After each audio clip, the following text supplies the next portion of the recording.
বলো দাদা, রাবণের শক্তির কি বা প্রমাণ আছে? আছে কোনো সাক্ষী সমুদ্রের সেতু দেখার? আর যদি লঙ্কায় আগুনই লেগে গিয়েছিল, তাহলে রাবণ আর তার সৈনিকেরা বাঁচলো কিভাবে? যুদ্ধ কারা করলো? হ্যাঁ, যত সব বাজে কথা।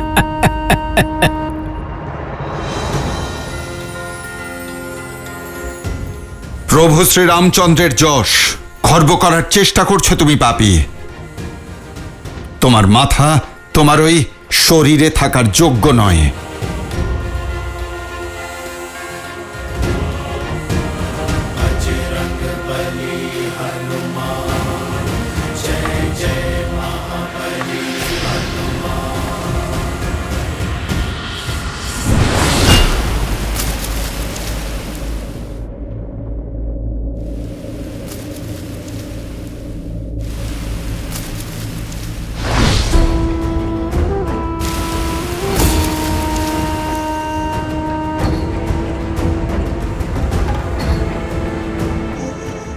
বাঁচাও, এই বানর আমাকে মেরে ফেললো! বাঁচাও, এই বানর আমাকে মেরে ফেললো! এটা কেমন দুঃসাহস? এভাবে কাউকে কিভাবে মারতে পারে এই বাঁদর? অযোধ্যাবাসীরা, দেখো, সবাই দেখো, কি নিষ্ঠুর ভাবে এই বানর অত্যাচার করছে! বাঁচাও, রক্ষা করো অযোধ্যাবাসীরা! না কেউ তোমাকে বাঁচাতে আসবে, আর না তুমি এখান থেকে পালাতে পারবে। যে প্রভু শ্রীরামের নিন্দা করবে, সে এই হনুমানের হাত থেকে পালিয়ে বাঁচতে পারবে না।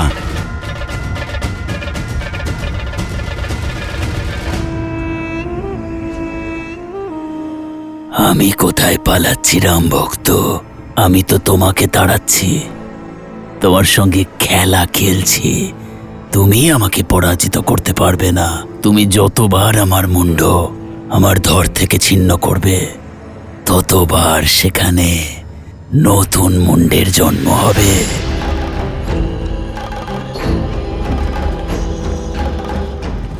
আরে দেখো সবাই, কিভাবে একজন বৃদ্ধকে এই বানর মারছে!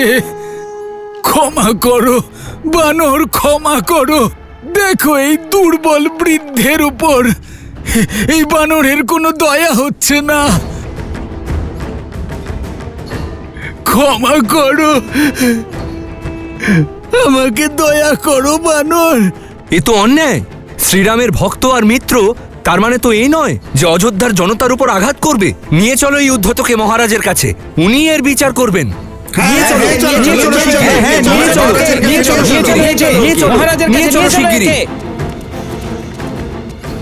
এই আসরিক শক্তির স্পর্ধাকে প্রভুই খণ্ডন করবেন। যেমন আপনাদের সবার ইচ্ছা। চলো, শ্রীরামকে দেখাবো হনুমানের সত্য। আরে বৃদ্ধ কেউ, আরে এ আবার কোথায় গেল? কার প্রাণের ভয় নেই? নিশ্চয়ই লোকটা পালিয়েছে। কিন্তু হনুমানকে ছাড়বো না। হ্যাঁ হ্যাঁ, চলো, নিয়ে চলো। অনেক উৎপাত করেছে এই বানর, নিয়ে চলো একে রাজসভায়। এবার শ্রীরামচন্দ্রই এর বিচার করবেন। তাহলে আর বিলম্ব করছো কেন? চলো। হ্যাঁ হ্যাঁ, চলো চলো, নিয়ে চলো, নিয়ে চলো একে। মহর্ষি পরাশরের কথা গম্ভীরভাবে নিতে হবে, আমাদের সাবধান থাকতে হবে। প্রজাদের মনে যেন কোনো ত্রাস বা অসন্তোষ না জন্ম নেয়।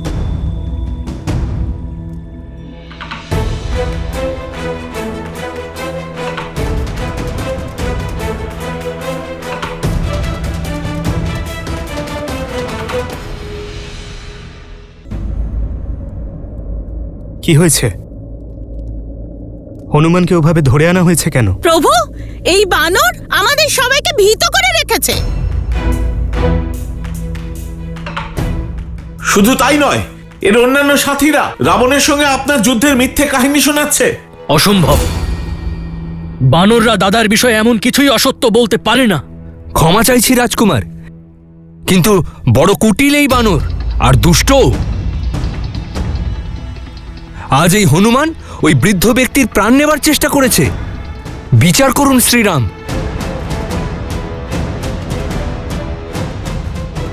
প্রভু, আমি মৌন হও, মৌন হও।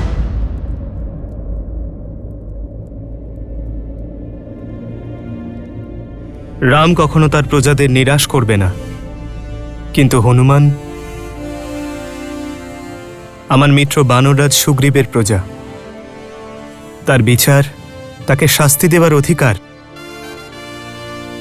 কেবল আমার মিত্র বানররাজ সুগ্রীবের আছে। অযোধ্যাবাসীগণ, বানরদের পক্ষ থেকে যদি কারোর কোনো অসুবিধা হয়ে থাকে তাহলে আমি ক্ষমা চাইছি। আমি প্রতিশ্রুতি দিচ্ছি যে কোনো বানর অযোধ্যার কোনো বাসিন্দারই কোনো রকম ক্ষতি করবে না। আর হনুমানকে কিষ্কিন্ধার নিয়ম অনুযায়ী শাস্তি দেওয়া হবে।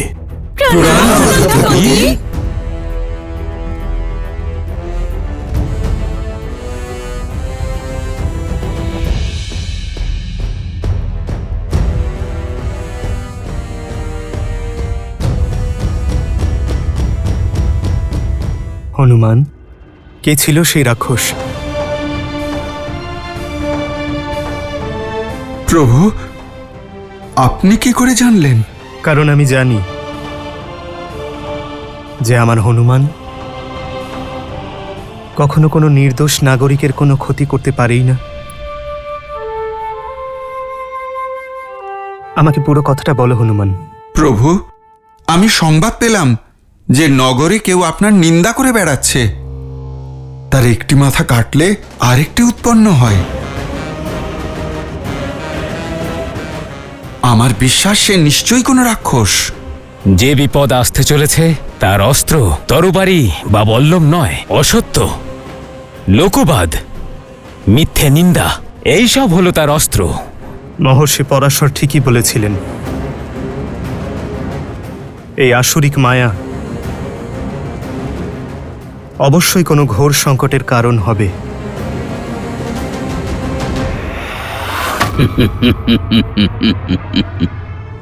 যুদ্ধ তো সবে শুরু হয়েছে, রাম ভক্ত হনুমান।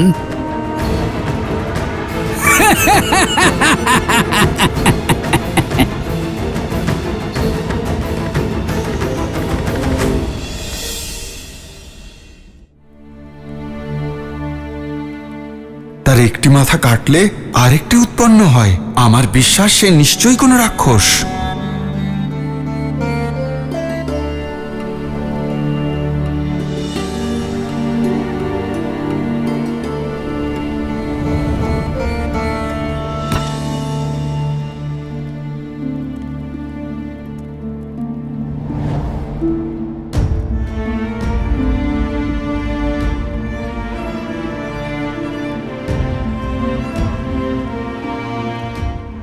সব ঠিক আছে আর্য? সব সুখ দুঃখ ভাগ করে নেওয়ার প্রতিজ্ঞা করেছি না আমরা? দুশ্চিন্তা নয়, মনন করছি। রাজ্যাভিষেকের সঙ্গে সঙ্গে রাজ্যের দায়িত্বও এসে পড়েছে।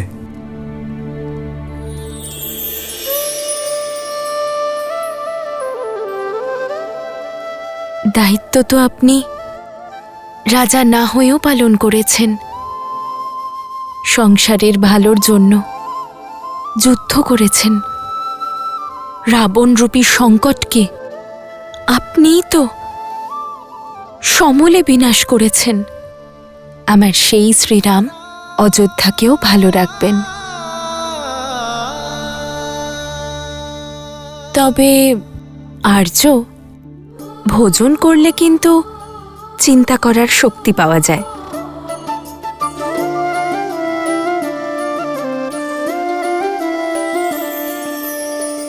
जन्म जन्म का है ये संगम, राम रतन सीता वैभव धन।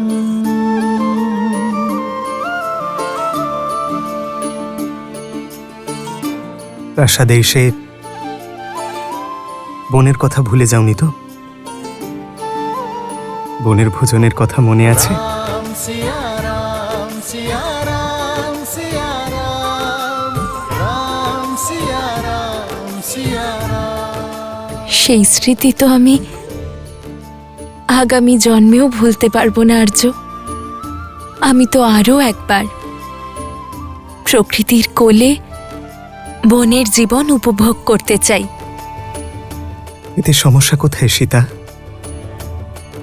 রাম তো সীতার সকল ইচ্ছে পূরণ করে, আর এটা মহারানীর ইচ্ছে, তা তো শীঘ্রই পূর্ণ করব।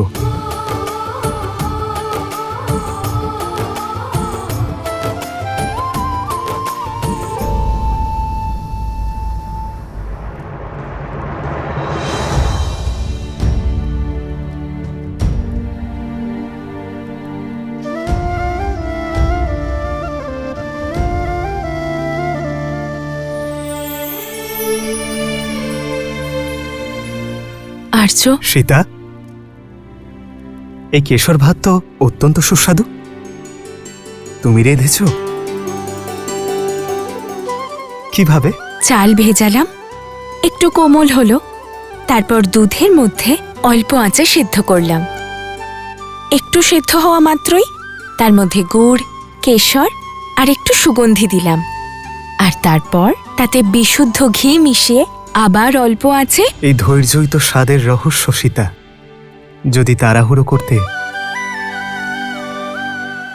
তাহলেই ভাত কাঁচা থাকতো, না সুগন্ধ হতো না স্বাদ হতো। জীবনও এমনটাই সীতা, সম্পর্ক হোক বা সমস্যা।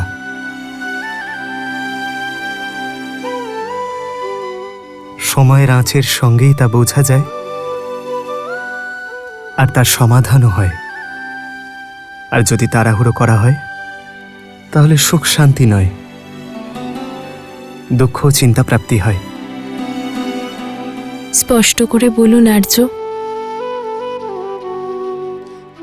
আমি তোমায় কথায় ভোলাতে পারবো না সীতা, আর তোমাকে মিথ্যেও বলতে পারবো না।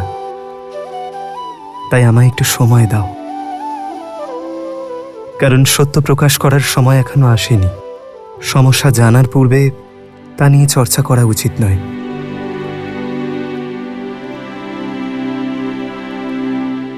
তাহলে আপনাকে সেই প্রশ্ন করছি যার উত্তর দিতে আপনার অসুবিধে হবে না। আচ্ছা বলুন তো, মহাভোজে হনুমান আর বানর সেনাদের জন্য কি ভোজন বানাই যাতে ওরা সন্তুষ্ট হবে? এ তো আগের থেকেও কঠিন প্রশ্ন সীতা। এ প্রশ্নের উত্তর না মানুষ দিতে পারবেন না নারায়ণ, আর মনন করেও এই সমস্যার সমাধান বেরোবে না।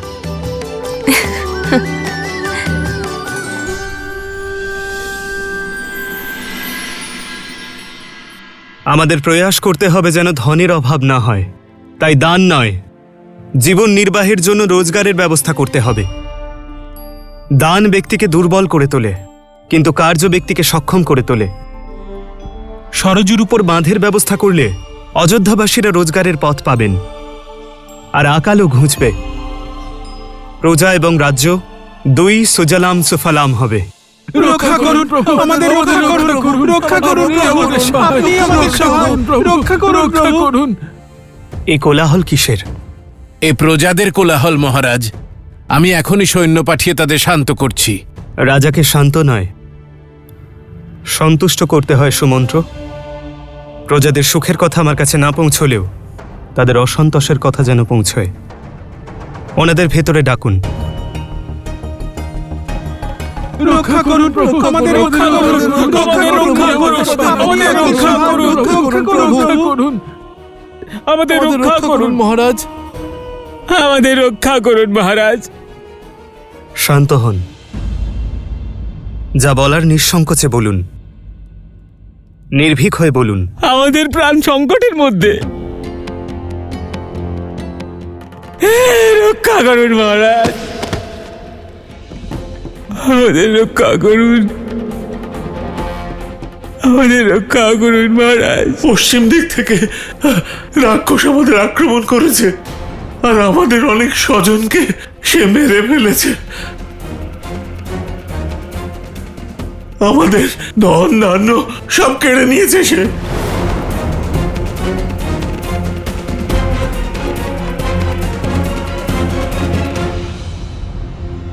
উঠুন,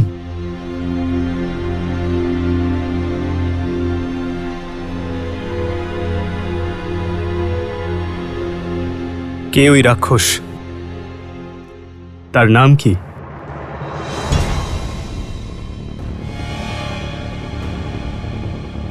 আপনি মৌন কেন? দাদার প্রশ্নের উত্তর দিন। ওই দুষ্ট রাক্ষসের নাম তো জানি না রাজকুমার। আমি জানি তার নাম।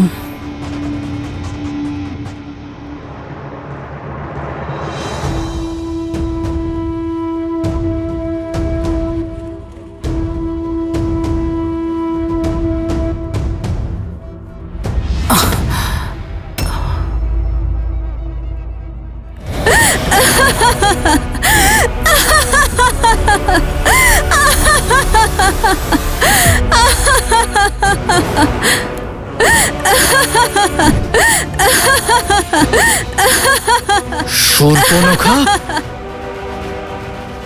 দাঁড়াও লক্ষণ। আমার মামা ভাস্কণ্ডের কারণে তোমার রাজ্যে এই হাহাকার শুরু হয়েছে রাম। সেই ভাস্কণ্ড যে সম্পূর্ণ রাক্ষস কুলের প্রতিশোধ নেবে, আমাদের হারিয়ে যাওয়া মান সম্মান ফিরিয়ে আনবে। শক্তি আছে? তাহলে এসো আর লড়াই করো তার সঙ্গে, বাঁচাও নিজের অযোধ্যাকে।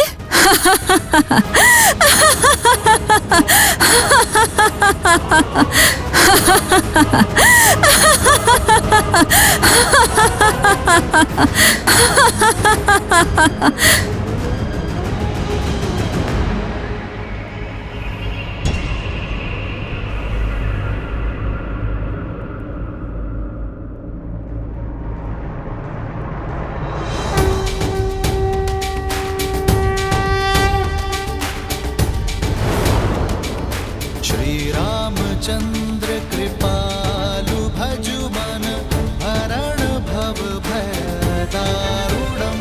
श्री राम राम राम श्री राम। তুমি বেশি প্রসন্ন হও না। ভুলে গেছো কিভাবে একটা তীরেই তোমার জীবন সংকটময় করে তুলেছিলেন আমার ভ্রাতা? ভুলে গেছো আমার ভ্রাতা অহিরাবণ কিভাবে তোমাদের দুই ভাইকে পাতাল লোকে বন্দি করে রেখেছিল?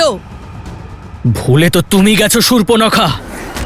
একটা প্রহারেই কিভাবে নিজের নাক আর কান খুইয়েছিলে তুমি। এখনই স্মরণ করাচ্ছি। না লক্ষণ,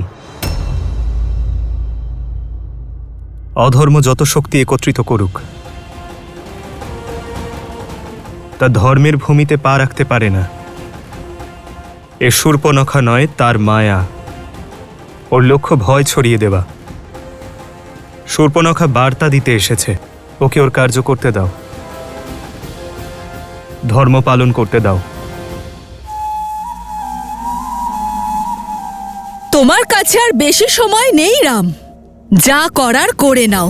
প্রতি মুহূর্তে তোমার এই প্রজাদের আমরা রাক্ষস করে তুলব।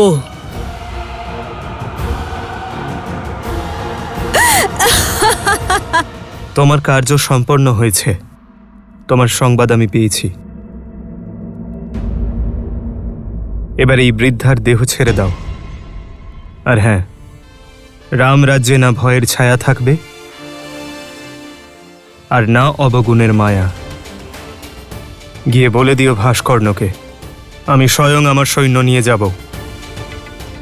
যদি ওর ছলনায় শক্তি থাকে তাহলে ও যেন আমার নির্দোষ অযোধ্যাবাসীদের কোনো ক্ষতি না করে।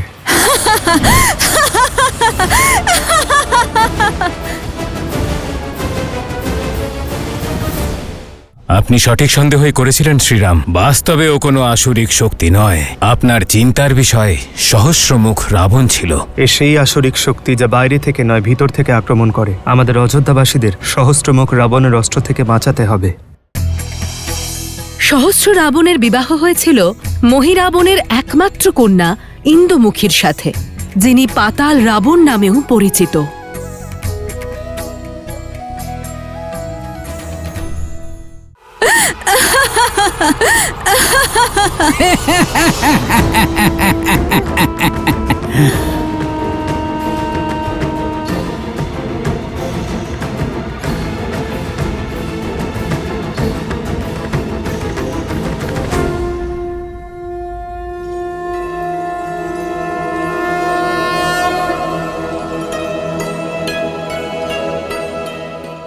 মাতা, আপনি আমায় স্মরণ করেছেন?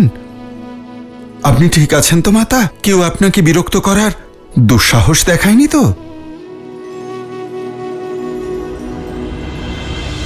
যার এত সচেতন পুত্র আছে আর এমন বীর স্বামী আছেন আর এত সমর্থ দেওরেরা আছে, তাকে কষ্ট দেওয়ার প্রচেষ্টা কে করতে পারে শুনি? আপনি সঠিক সন্দেহই করেছিলেন শ্রীরাম। বাস্তবে ও কোনো আসুরিক শক্তি নয়। আপনার চিন্তার বিষয় সহস্রমুখ রাবণ ছিল। এ সেই আসরিক শক্তি যা বাইরে থেকে নয় ভিতর থেকে আক্রমণ করে। আমাদের অযোধ্যাবাসীদের সহস্রমুখ রাবণের অস্ত্র থেকে বাঁচাতে হবে।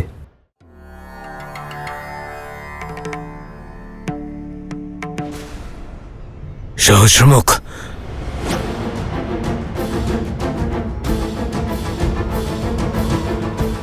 আপনি সঠিক সন্দেহই করেছিলেন শ্রীরাম।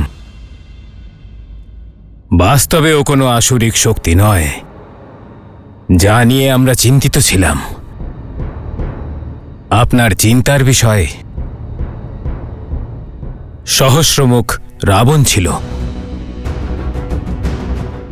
হ্যাঁ ঋষিবর, নগরীতে ওর কালো ছায়া প্রবেশ করেছে। এ সেই আসরিক শক্তি যা বাইরে থেকে নয় ভিতর থেকে আক্রমণ করে। লোক অপবাদ এবং অসন্তোষ এর অস্ত্র। আমাদের অযোধ্যাকে সহস্রমুখ রাবণের এই অস্ত্র থেকে বাঁচাতে হবে।